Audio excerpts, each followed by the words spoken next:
நீலகிரி மாவட்டம் நெல்லியாளத்தில் பழங்குடியினர்களுக்கு வீடு கட்டுவதில் முறைகேடு நடைபெறுவதாக புகார் எழுந்துள்ளது. தேவாலை ஏரோடு பழங்குடியினர் காலனியில் 20க்கும் மேற்பட்ட வீடுகளை கட்டித் தருவதாகவும் ஒவ்வொரு வீட்டினையும் 5,73,000 ரூபாய்க்கு கட்டித் தருவதாகவும் அரசாணை வெளியிட்டனர்.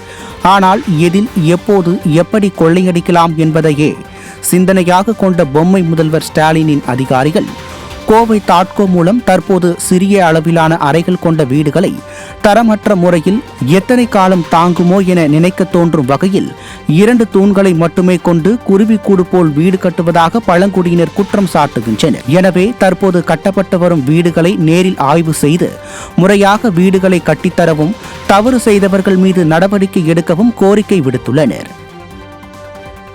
இங்கே தாட்கோ மூலமாக ஒரு வீடு வந்திருக்கு. அந்த வீடு இப்போ எடுத்து கட்டிகிட்டு இருக்காங்க. அது நாங்கள் பார்க்கும்போது எங்களுக்கு தெரியுது ரொம்ப சின்னதாக இருக்குது. ஆனால் எஸ்டிமேட் பார்த்தோன்னா 5,73 சொல்கிறாங்க. வீடை பார்த்தோன்னா அந்த அளவுக்குள்ளே தான் ஒன்றும் தெரியல. அப்போ இதை கவர்மெண்ட்டில் அதிகாரிகளில் பார்த்துட்டு ஒரு நல்ல நடவடிக்கை எடுத்தோன்னா கொஞ்சம் நல்லாயிருக்கும்.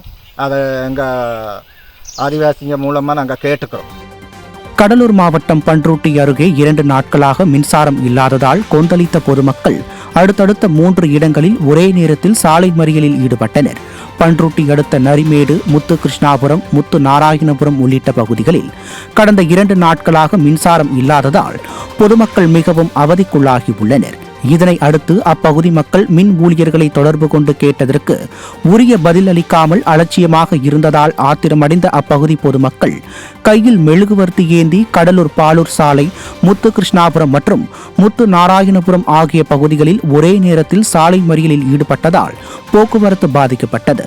சிறைக்கு சென்ற ஊழல் மின்சாரத்துறை அமைச்சரை ஜாமீன் எடுப்பதில் காட்டும் அக்கறையை வாக்களித்த மக்களுக்கு காட்டாமல் வஞ்சகத்தோடு செயல்படும் இந்த ஸ்டாலின் அரசுக்கு விரைவில் பாடம் புகுட்டுவோம் என அப்பகுதி மக்கள் கோபத்தோடு தெரிவித்தனர்.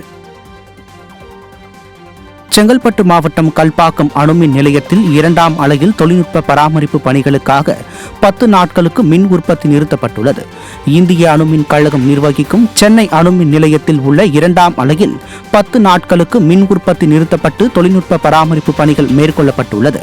பராமரிப்பு பணிகள் முடிந்தவுடன் வழக்கம் போல் 2ஆம் அலையின் மின் உற்பத்தி துவங்கும் என்றும் கல்பாக்கம் அணுமின் நிலையம் தெரிவித்துள்ளது.